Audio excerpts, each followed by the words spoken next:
তো এর আগের ভিডিওতে আপনাদের দেখিয়েছি যে ক্যামেরা বক্সের ভিতরে কি কি থাকে কিংবা কি কি সুবিধা আছে। এবার আমি দেখাবো যে ক্যামেরাটা কিভাবে অন করতে হয়, কিভাবে ভিডিও করতে হয়, কিভাবে আপনি ভিডিও করবেন, ভিডিও কোয়ালিটি কেমন, সব কিছু আপনাদের দেখাবো।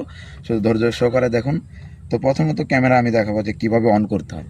তো ক্যামেরাটা অন করা হচ্ছে যে ক্যামেরাটা প্রথমে আপনি কিন্তু এই বক্সের ভিতর থেকে ভিডিও করতে পারবেন। আবার আপনি যদি ক্যামেরাটা যখন যখন অন করবেন তখন আপনি ক্যামেরাটা এই বক্সের ভিতর থেকে বার করতে হবে, বার করে নিতে হবে, ঠিক আছে? তো এই যে প্রথমত দেখাচ্ছি, এটা কিন্তু আসলে 4K ক্যামেরা, ফুল 4K ভিডিও হবে।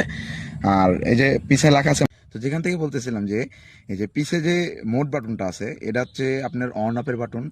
আর এই যে এখানে দেখবেন যে আপনি আপনার টাইপ বিতে দেখবেন আপনি চার্জে দিতে পারবেন, এটা মোবাইল চার্জার পিন দিয়ে আপনি চার্জে দিতে পারবেন। আবার কিংবা অটো মানে অন্য চার্জার দিয়েও চার্জ দিতে পারবেন।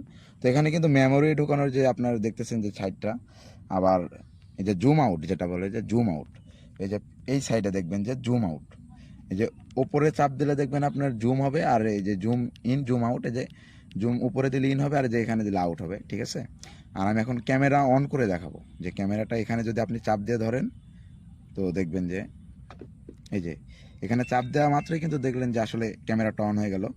এর পরবর্তীতে আমি দেখাবো যে কিভাবে ভিডিও করতে হয়, ঠিক আছে? ভিডিও কোয়ালিটি কেমন সব কিছু দেখাবো আপনাদের। তো ধৈর্য সহকারে ভিডিওটি দেখুন। কেটে দেবো।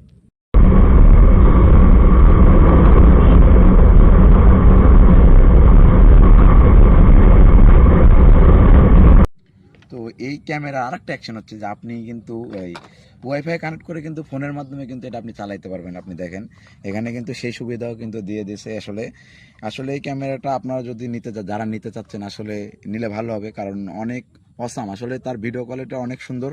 হ্যাঁ, যে ভিডিওতে আপনি রেজাল্ট পাইছেন আপনারা দেখেছেন।